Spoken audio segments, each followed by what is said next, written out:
Well, if you're just joining us, my name is Misty Wild. I'm the COO of Culturati. And if you're not familiar with our organization, we are a community of C-suite leaders, founders, investors, scholars, and public sector leaders committed to shaping healthier, more resilient, and higher performing organizations through culture. We just had our flagship event, which is Culturati Summit in early April. So we're excited to continue those conversations. We brought together 134 executives, scholars, and investors from all over the country with our knowledge partners, Microsoft and McKinsey and Company, to tackle the hard questions around culture and leadership today. And I think our conversation this afternoon is going to be a wonderful continuation of that. We've got Dr. Claire Miller Colombo from Seminary of the Southwest. She directs the seminary's Writing Center, leading campus-wide writing support and arts programming. She edits Soul by Southwest and curates the Soul and the City Artist Series. A faculty member since 2012, she teaches writing, theology, spirituality, and aesthetics, and coordinates the MA in spiritual formation. She co-authored Colossians in the Wisdom Commentary series in 2017 and is writing a book on Gerard Manley Hopkins' poetic theology. Her work centers on nurturing a community where faith and creativity continually inspire one another. And then we have our very own Reverend Stephen Tomlinson, who, if you are a part of our community, you're well familiar with his work.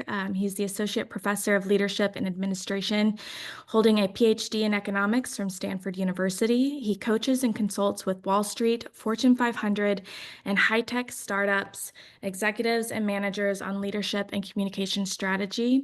He taught economics and finance at UT Austin for 17 years, where he designed and directed the MBA Professional Development Program. He is also an accomplished playwright and performer. His award-winning solo shows have been produced in Austin and off-Broadway. And today we are very excited to get into Transcending Crisis, Saints and Science on the Resilient Self. And so with that, Stephen, I will let you take it away. Thank you, Misty, and welcome everyone. We're glad you're here for this conversation. I feel especially fortunate to get to share with you a conversation with my colleague, Dr. Claire Colombo. She and I teach together, and that is one of the delights of my work at the seminary. And it seems like that Claire's work is going to be relevant to questions I hear you all asking in our Culturati conversations. Culture is not just a matter of our values, it's also a matter of how we practice them. And this is a conversation about practice and how the bigger ideas and the deeper values and the more beautiful possibilities that we imagine for work actually become real in the moment-to-moment living out of our work. And so welcome, Claire. We're really glad to have you with us. Thank you. I'm so happy to be here. Thank you, Eugene. Thank you, Misty. Thank you, Stephen, for having this conversation with me. I think a great place for us to start this conversation is tell us, what is spiritual direction? That's a great question, and I'm glad you asked it because it's part of my mission to broadcast to more humans on the planet what spiritual direction is and the value it can have, not just for us as spiritual beings, perhaps practicing a particular expression of faith, but as humans who have jobs to go to, have relationships to participate in, have selves to care for. Spiritual direction in recent years has really become, it's grown to understand itself as care for the whole self, to understand the spiritual being as the whole being, not just a part of the being. So at Seminary of the Southwest, we have the Master of Arts in Divinity program. We also offer a mental health counseling degree. And the spiritual direction and formation program sits sort of in between the saints and the saints and sinners. Sorry, counseling coffee. Saints and scientists. And by no means are all of our theologians saints, but that's a rough kind of scheme for understanding where spiritual direction sits.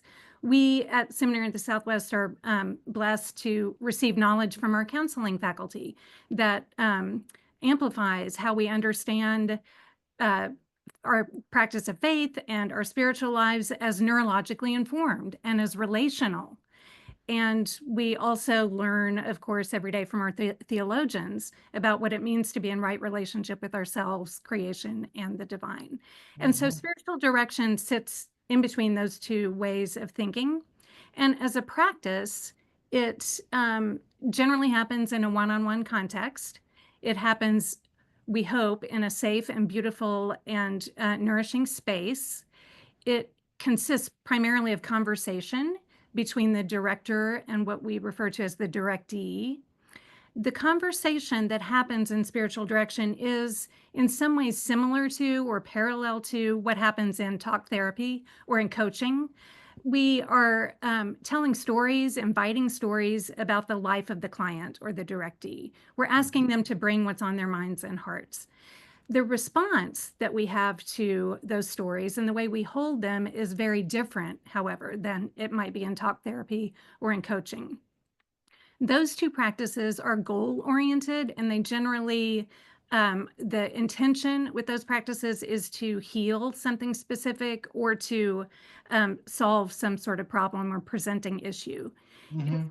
in spiritual direction, conversely, we are practicing the art of contemplative listening. And that's primarily the director's role. They listen on multiple levels. We're listening to the words and the meaning of what's being said. We're also listening to energetic expression, to body language. We're listening for openings, like we Mhm. call them like nuggets of gold or sparkly moments. And we might hear those moments or see them happening and ask the directee to tell more about them. Say more about that. I hear something going on in that phrase. And we listen, probably most importantly, to the larger, invisible, purely energetic, and sometimes deeply intuitive movement of the Holy Spirit, the divine, the mystery, the cosmos. However, the directee understands the greater spiritual context, their higher power. That is how that is to what we listen in spiritual direction. We're opening ourselves in conversation to receive the wisdom of that higher power and to reflect on the patterns of the person's life in ways that help them move forward productively, intentionally, and in a way that's integral with who they understand themselves to be and aligned Yeah. with that Holy Spirit or that higher power. I mean, that to me is something that seems really uniquely powerful about this work is that as we discern intimations of the divine, the things that truly do sparkle, bring us alive in our imaginations, in our bodies, the the hope we have, I think, is how do we live into that? How does my encounter with something that's bigger, more beautiful, more connected, how does that become available in the moment to influence my material life, my relations with others? And I think what brings you and me to this forum is what can we learn from that practice of imagination, intuitive perception, presence, the deep contemplative listening? What can we learn from that practice that uh, that comes into the reality of our work life when we are constantly dealing with incoming news, challenges, triggering encounters with people and high stakes situations where we have to make quick decisions. So I wonder, where do you see the intersection between the work that you're doing with your directees and your students, the general practice of spiritual direction, and how we call this session Transcending Crisis, how it is that we might think about and show up for the challenging moments at work. Yeah. Big question. I want to start to respond to it by relating the practice of spiritual direction to what we've called in this session title resilient responses to those moments of crisis. What's the relationship? And I think the relationship is a relationship of how those two practices unfold in time. When we're responding to a crisis, we need to be resourced and equipped to respond effectively and healthily and in ways that align with who we are and how we understand the universe. That happens in real time very quickly.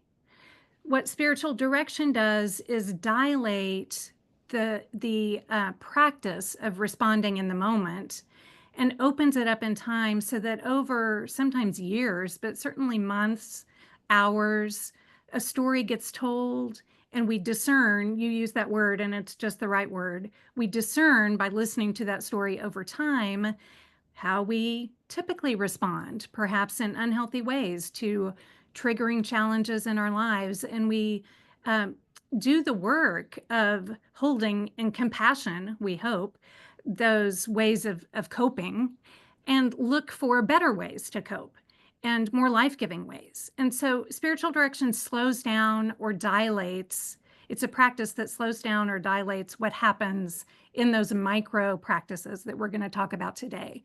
Those practices, as we'll come to see, kind of all fall under the rubric of taking a sacred pause. How, when I'm triggered in this moment, can I stop for long enough to remember who I am and what it is that I really want to do in this moment? Something that, an action that will connect me to other people or to my colleagues, to myself, to my purpose. Cool. Let's develop an example so we can make this real for our listeners. Okay. So all kinds of workplace triggers happen, as you all know. And I would love if any of you are active in the chat to see some of the triggers that you may have experienced recently, if it's not too triggering for you to revisit them. But, you know, these include for a lot of women and all of us really being mansplained, having something told to us that we just said or deeply already know, getting that email that makes us feel some type of way, not doing our best in a presentation or something that we have invested time and energy into. Others, you know, aren't so much triggers in the moment. They might be long-term anxiety provoking situations like being an introvert and having to work in an open studio floor plan. Like that can be triggering on a daily basis and we don't even know it. So self-care is required in all these examples of triggers and anxiety provoking contexts or situations.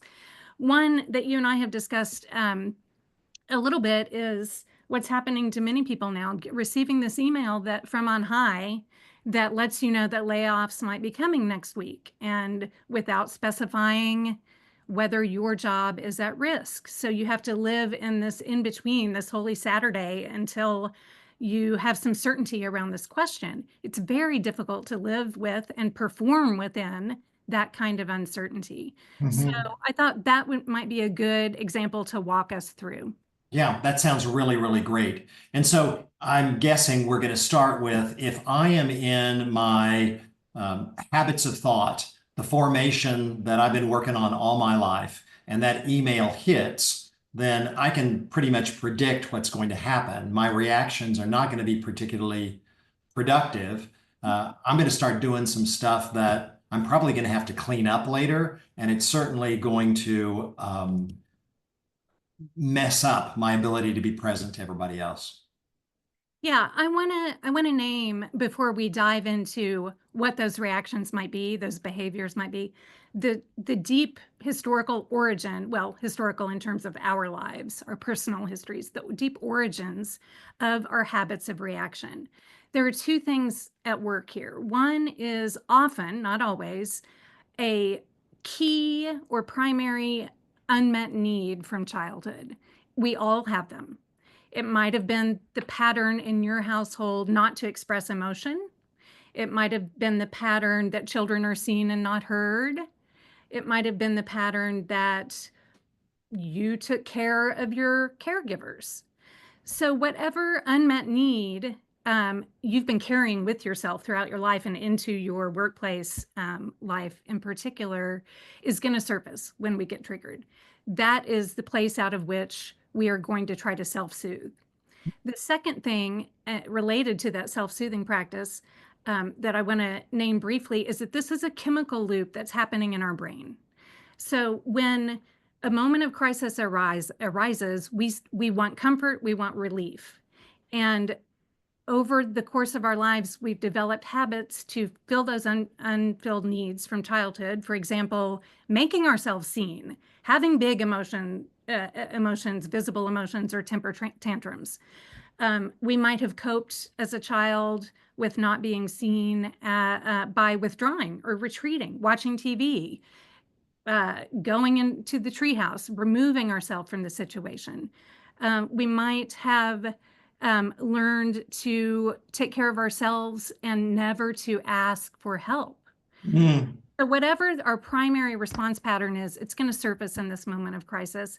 And when we engage the pattern that works for us, that we've learned serves us and gives us relief, whether it's cutting ourselves loose, staying absent, throwing a temper tantrum in words or in emails, turning to a substance that is not helpful for our bodies and minds, whatever that pattern is, we're going to turn to it because it gives us an instant dopamine hit.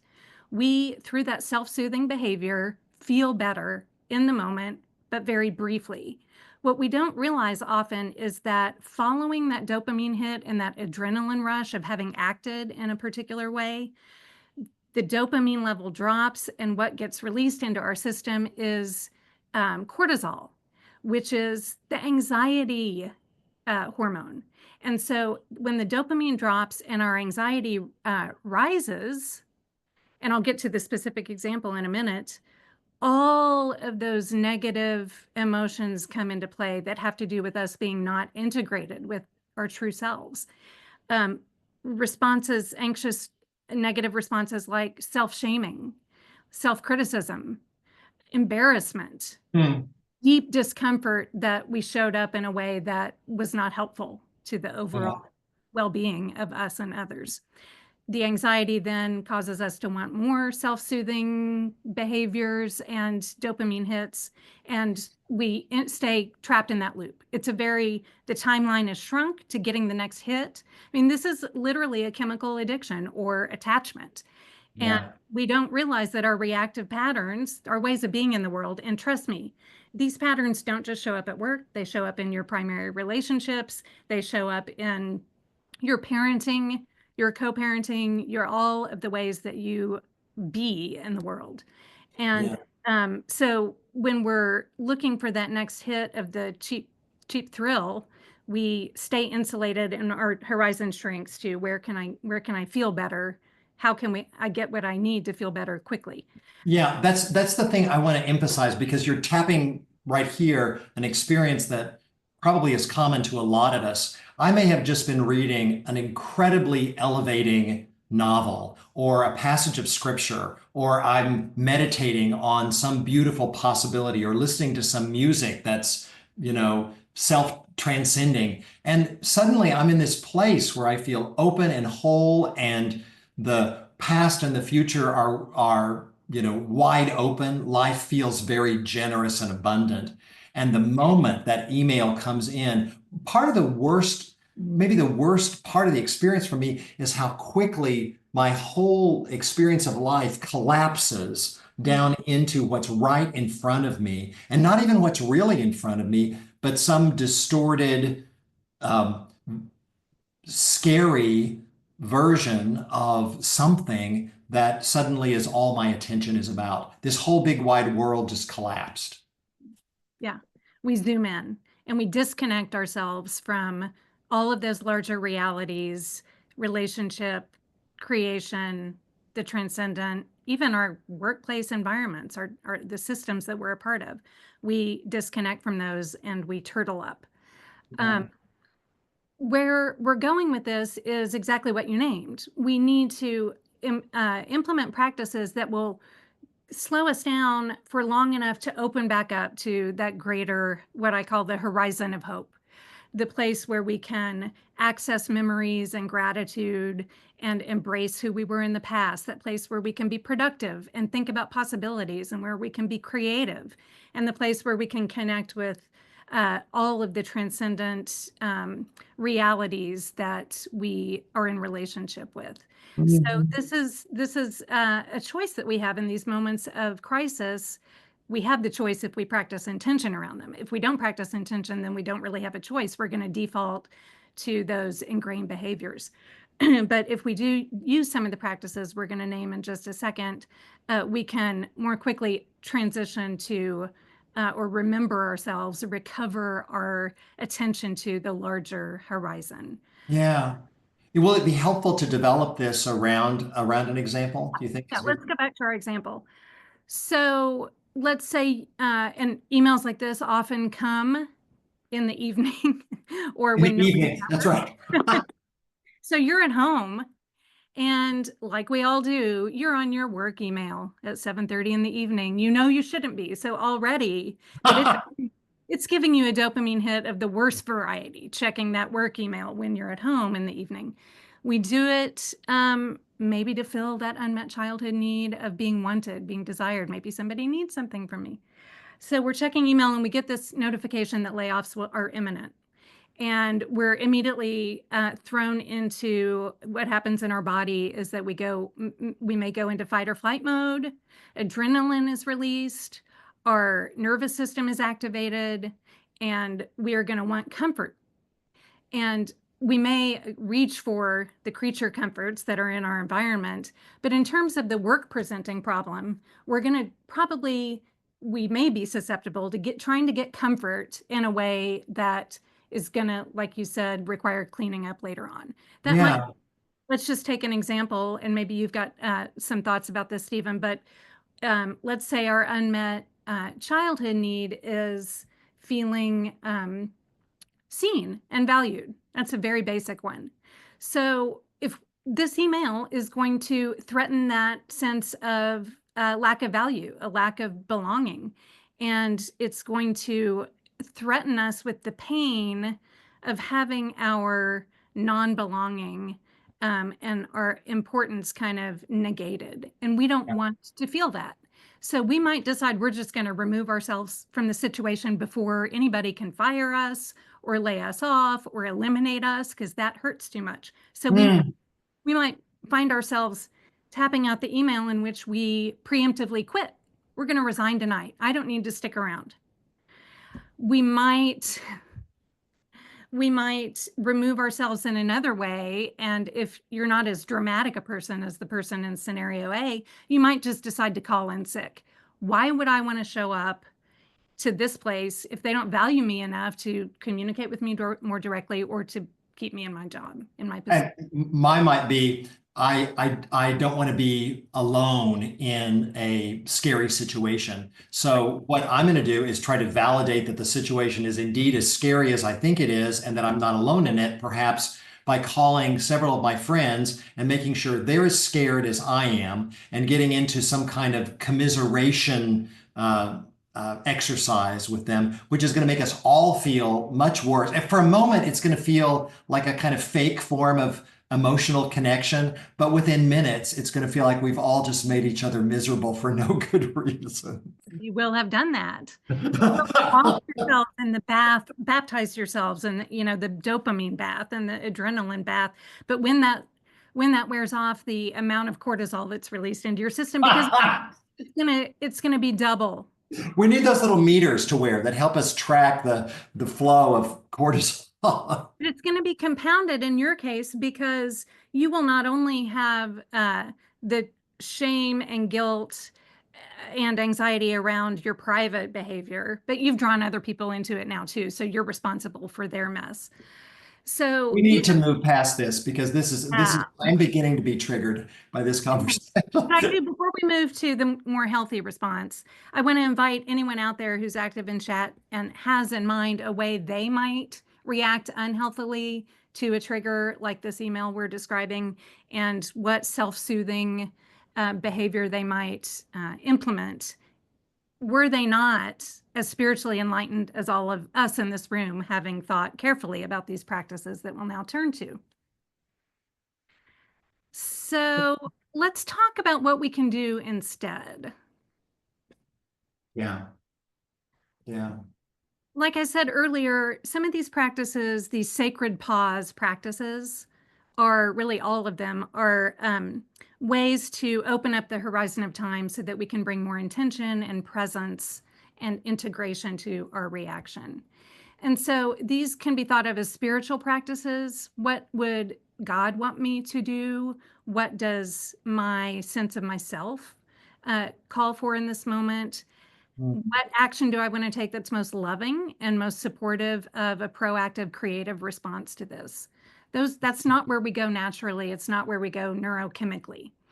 But we can build up practices that help us go there more naturally over time. These are spiritual practices. They're also neurological somatic practices. How can we retrain our brains and our bodies to move and respond differently? This broadening of perspective, it comes to us from all of the value of it comes to us from all of our ancient teachers, including our scripture.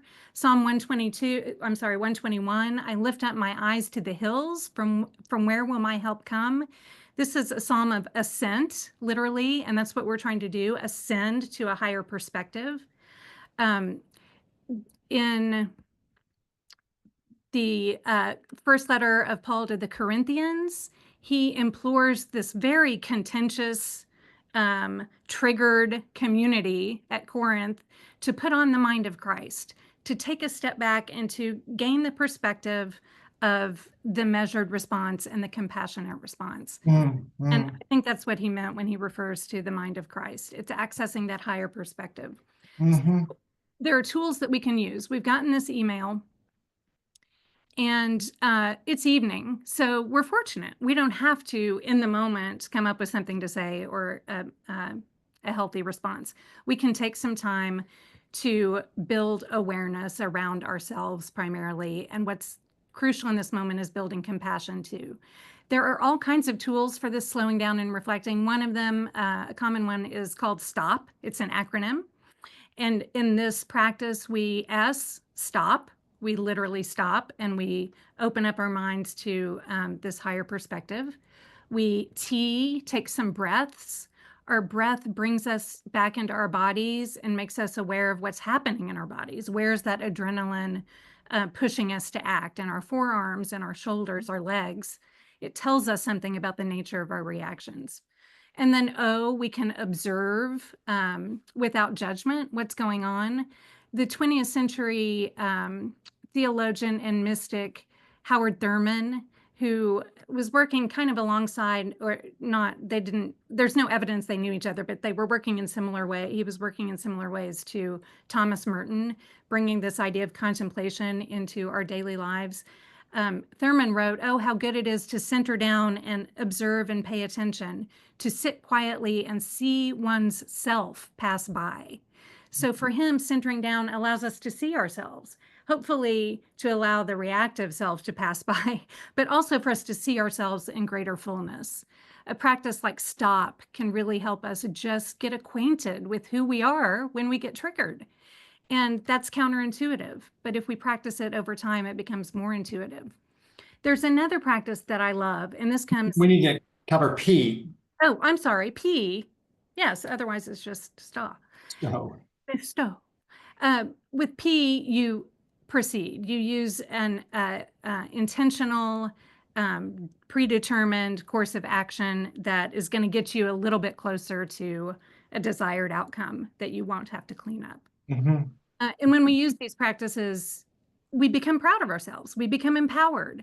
That releases a different kind of healthy dopamine into our system that we remember and that people have described, especially in the recovery community, as an experience of joy. This sense that we can slow down enough to take healthy action is incredibly addictive in its own way. We become kind of infatuated with this concept that we can be productive and not reactive. And so that's powerful, and it builds over time. I'm hearing you saying it's sort of a micro dose of empowerment. Anything you do that is intentional and aligned with the bigger things that you care about is itself going to be chemically and psychologically reinforcing. Even if it's not big enough to change your circumstances, just your acting out of that part of yourself is going to change things. Yes. And so talking about the microdoses, let's think a little bit more about those. One of my favorite tools in these moments, and one that has kinship with the practice and spiritual direction, is what is known as the treat yourself like a toddler tool. And I learned this first from Gretchen Rubin. She has a podcast on happiness, and she refers to this tool often, and it comes in handy 15 times a day. What treat yourself like a toddler involves is identifying basic, just what it says. It's identifying basic physiological needs with which, once resourced, out of which we can respond to the world or to the situation at hand. Some of these needs, you'll know them once I say them, or if you have a toddler, you can probably say them yourself. But do you need a nourishing infusion of calories? Do you need some food? Do you need a nap? Do you need to play? Do you need some physical activity? Often the things that we need may be related to that original wound that we talked about, that unmet need. So in this case, let's say you identify treating yourself like a toddler. You know that you can tend to withdraw in these cases, call in sick, quit your job. And you know that what you need is connection. You need physical connection with somebody, or you need the connection of a conversation with a safe and trusted loved one. So if you're going to treat yourself like a toddler after receiving this email, you're going to find a healthy way to get the connection that you need through calling your best friend, through calling your mom, through calling a colleague with whom you have a record of honest, fruitful conversation, not triangulation or the lathering up of reactivity that Stephen was describing. So treating yourself like a toddler helps you resource yourself with those basic physiological needs and desires that we have for security, for anchoring, for connection, that will help us respond. And that in spiritual direction, we spend a lot of time talking about those needs, noticing what they are, and how they relate to our heart's deepest desires. Sometimes that is work that can go on across years. What do I desire? What do I need? So often, Stephen, we don't even take the time to ask ourselves those questions. And we don't ask them of one another because I don't want to know what you need. Then I'll be responsible for filling it. But in our close relationships, that's important to talk about needs, and especially the relationship within ourselves, to ourselves, or in ourselves. I want to come back to this question of identifying the sort of healthy pattern breakers that can protect us from this snowball of dopamine and cortisol that we were talking about earlier, the unexamined habits.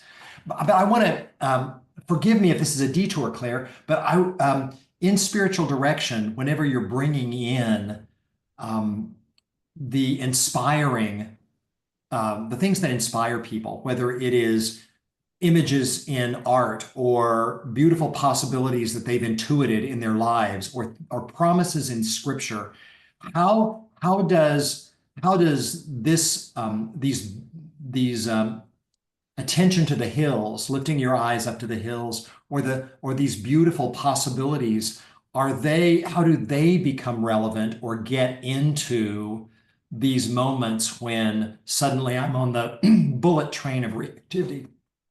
Yeah, not a detour at all. I think that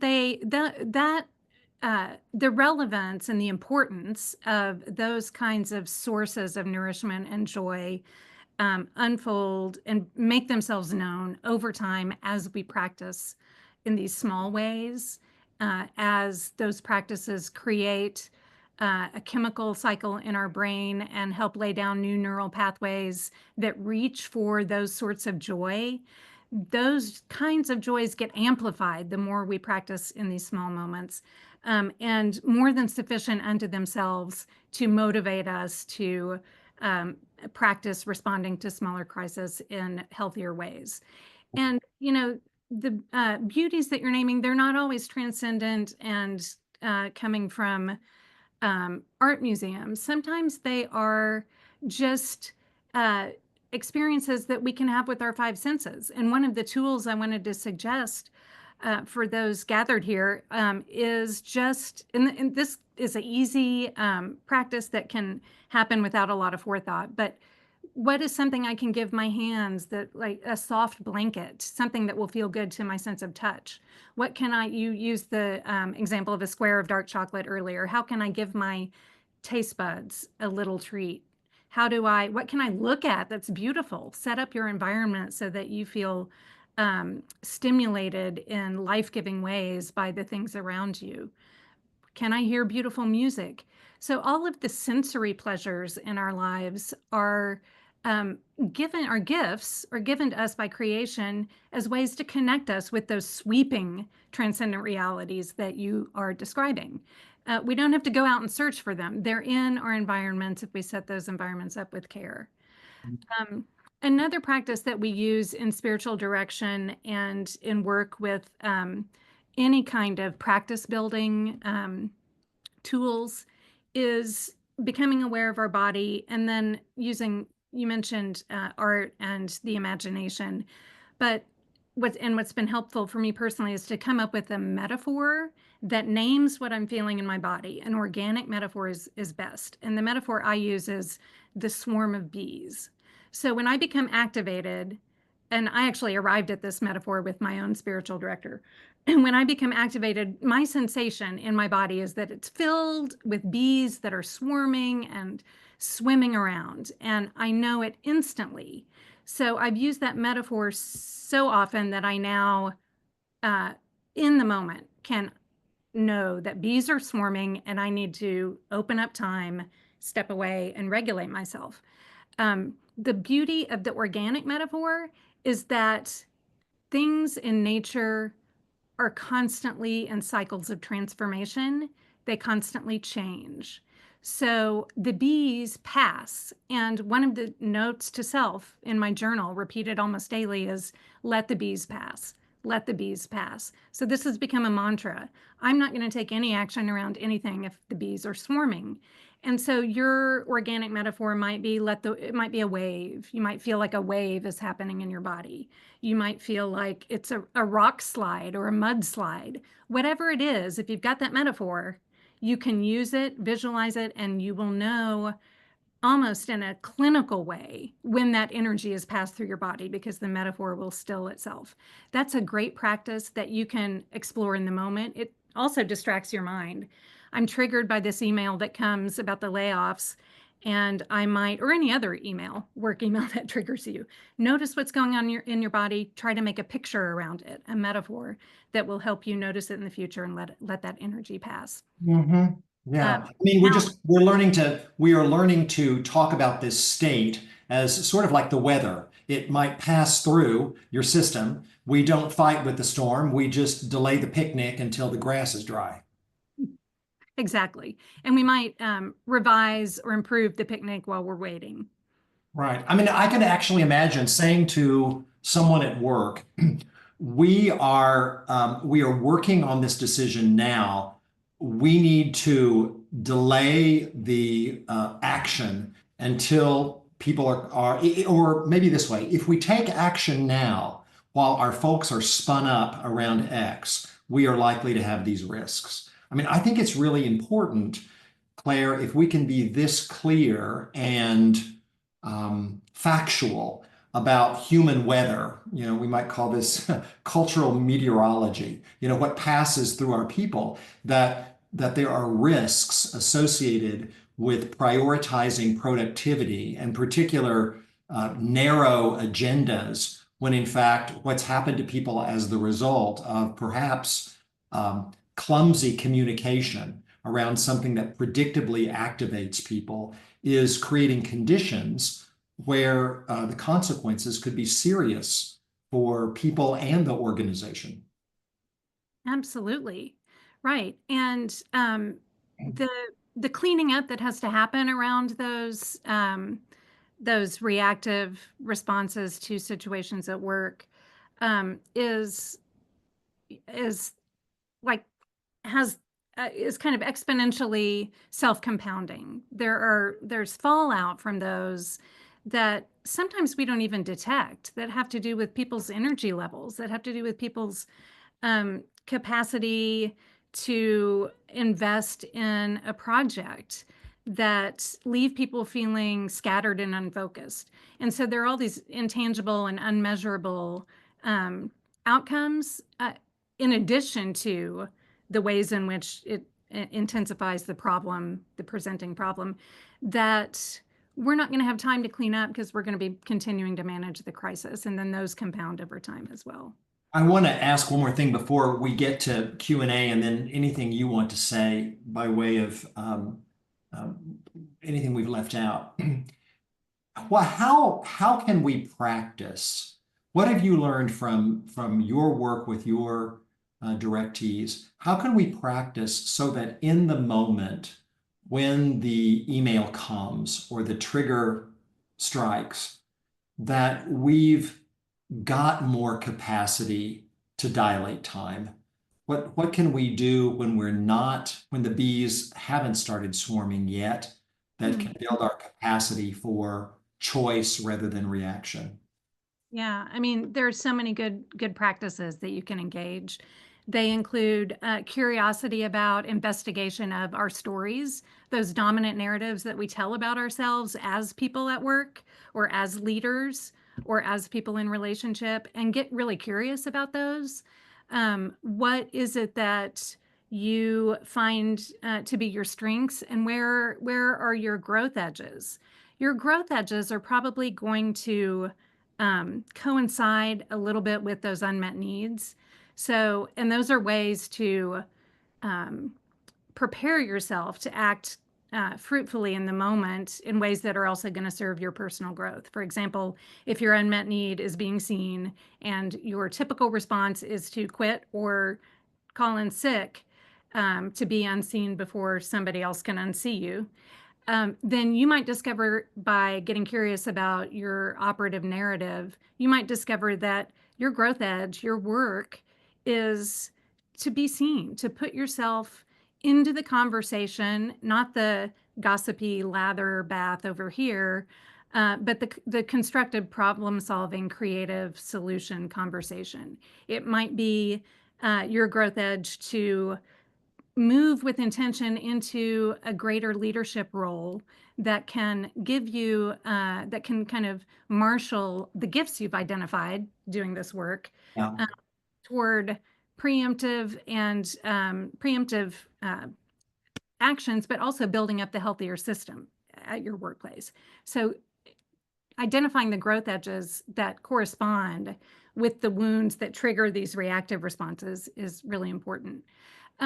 Being patient with yourself is an unsung practice, knowing that we will not immediately adopt a new framework and show up as our best selves.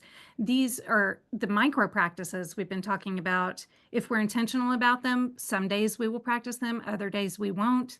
When we don't, we can practice self-compassion and try again the next day.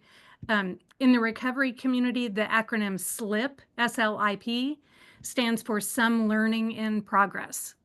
So anytime we have this intention to practice a certain way, to detach from that unhealthy response pattern, and we flub it up, we do it poorly, we might overreact, sometimes that happens.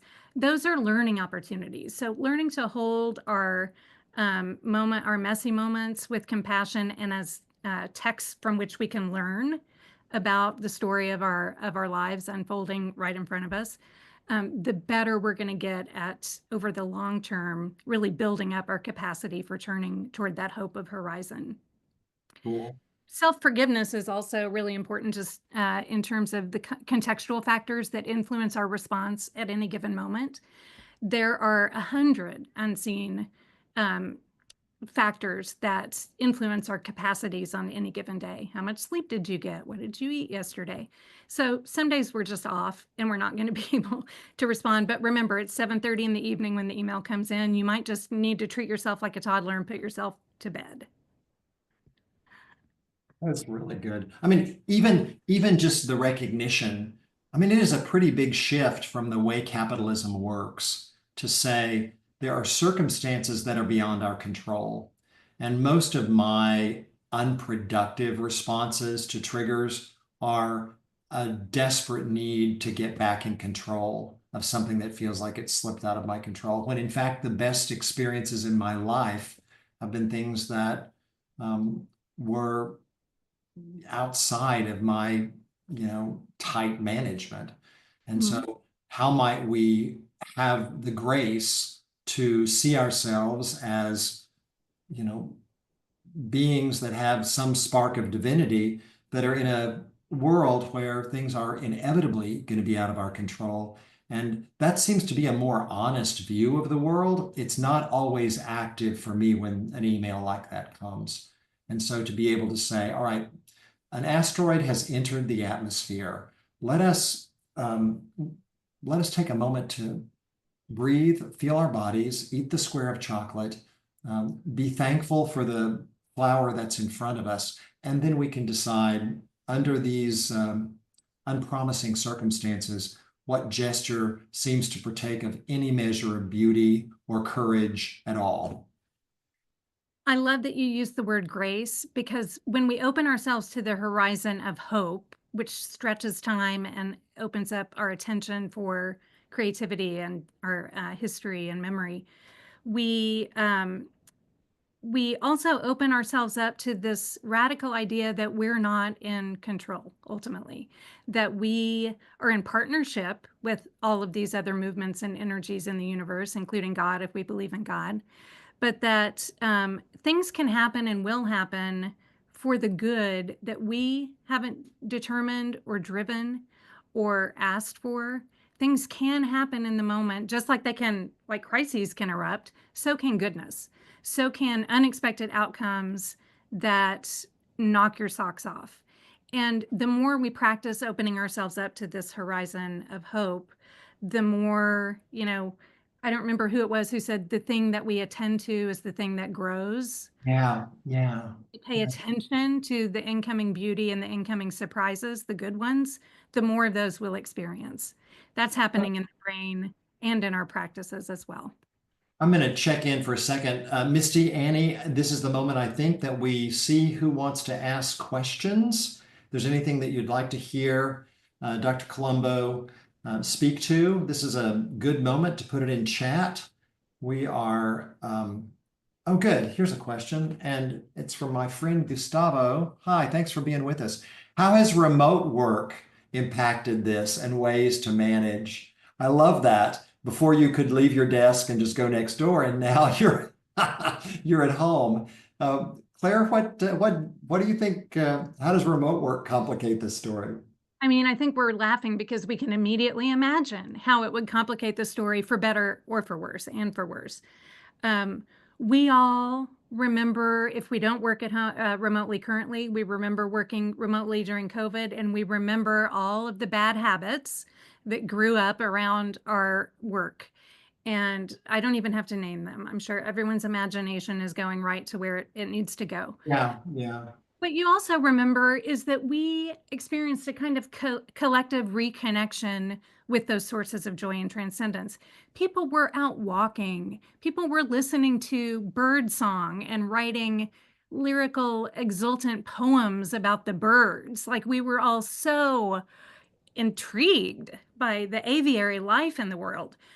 We started baking bread. Remember that the creative energies of that were not being expended or squandered driving to soccer practice got expressed in the kitchen through baking bread and nourishing our Yes. families in that way. Everybody had a sourdough starter.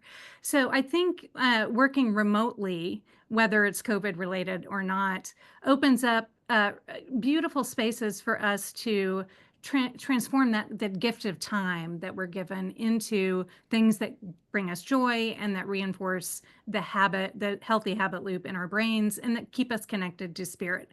It can also be a danger zone, though, and only you know if your growth edge and your unmet childhood need is amplified by working from home. Maybe the thing that you most need to do for your own professional and personal health is go into the office or find an office to go into. Only you know that. But attending to the ways we're using that time and space is crucial.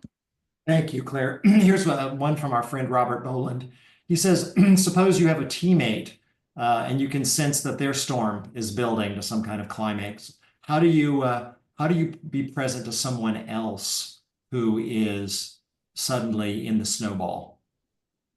What comes immediately to mind is, and you need to do this sort of covertly because it could come off as condescending and controlling, but you can treat your friend like a toddler too. You probably know this person well enough to know all the ways in which they neglect their well-being. So you might offer them what you think they might need, a healthy snack. Hey, let's go walk around the block, some activity. Did you get lunch? You can, and this does two things. It resources that person, but it also builds your relationship. It lets them know that you care. You may be showing up in just the way, the caregiving way that didn't happen for them as a child, and that that could amplify their or drive their turn to an unhealthy response pattern. You might be the agent of grace in that moment by helping them get what they may not even know that they need in the moment. So I would start by thinking of these as resources we stewarding our own resources and giving ourselves what we need so we can love others and respond fruitfully, but also keeping our eye on those in our environment. How are they caring for themselves? And is there a way that I can support that? That would be what I would suggest as a start. I wonder what you think about this, because I've read this from a psychological perspective, that a lot of us are tempted to commiserate with someone who is feeling overwhelmed or anxious or mad. And the advice that I've seen given is that once the other person knows that you've heard them, that you can say, "What's going on? I can see that something's going on. What's happening?" That if they trust you to share that with them and you are able to show them that you understand, it's often actually healing, encouraging if you can offer them gently a perspective from outside the snowball that they're in, something that they may experience as modestly challenging, but at least a sign that someone else who knows them, loves them, has confidence in them, sees what they're going through with perhaps a piece that they're missing in the moment. Absolutely. I think being seen and being loved for who we are, but primarily being seen, I think, and understood is a basic human need. And it's one of the most underserved needs in contemporary culture. Um, just stopping for long enough to see somebody and let them know you've seen them. I think it was Toni Morrison who talked about her practice whenever early on in her parenting life, she made a promise to herself that when one of her children entered the room, she would drop what she was doing and put all of her loving attention on that child. And it's the practice of seeing those in our environments and those we're given to care for. And we can do that at work. We can stop and turn. We know what full attention is. It's eye contact, it's open body language, it's sometimes silent presence, it's a total availability. That is how we see others. And as you said, Stephen, the experience of that is so powerful. It brings us a sense of wholeness and empowerment and agency and value Yeah. and dignity. And that can change the whole trajectory of the response. I think we've got time for maybe one more. I'm going to grab something that someone has put in chat that seems, let me see how I can ask this to get a twofer. You do spiritual direction, and my question is, at how spiritual does one need to be for this approach to work? Our workplaces seem in many cases to want to reduce things to things that can be measured and controlled, and that includes treating people that way. And I think a lot of us internalize a materialist view of human nature where to allow the spiritual is to admit a luxury that we don't believe in or can't afford. And I'm wondering how you talk about spiritual direction, spiritual resilience with people in a world that is determined to be secular.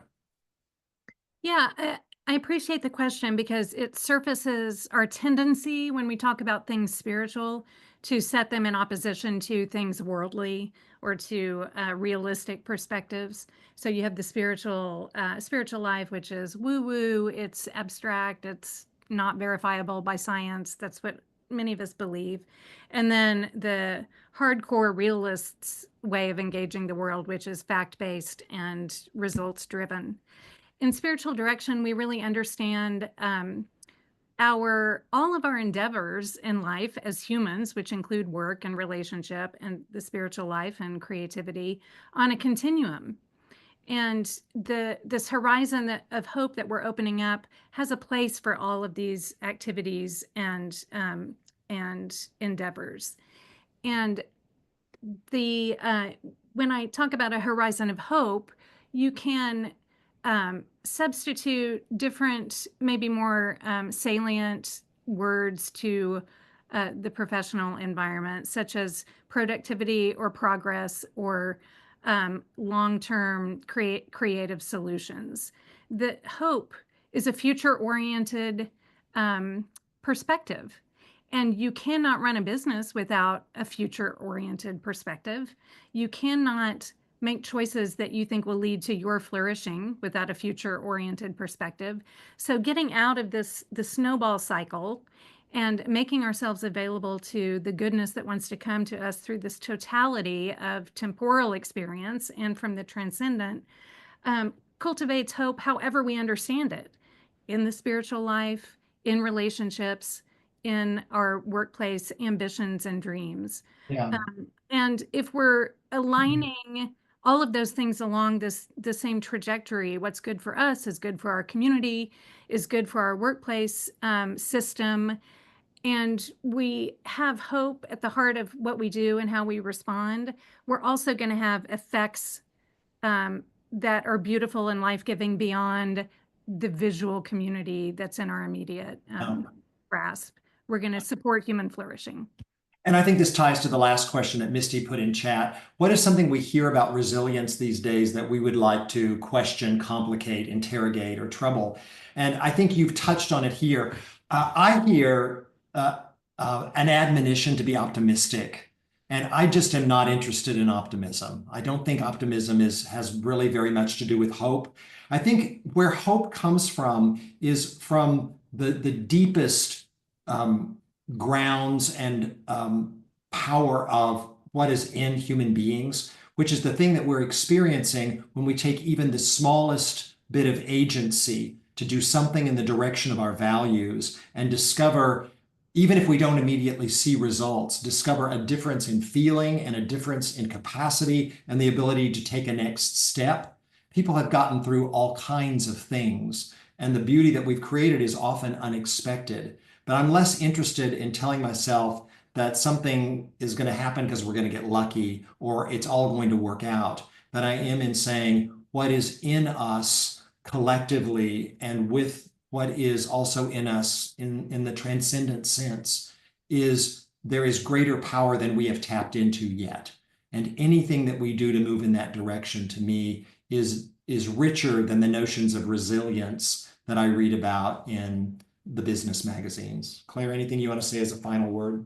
Just quickly, the technical etymological meaning of the word resilience is to spring back, to come back to the original shape.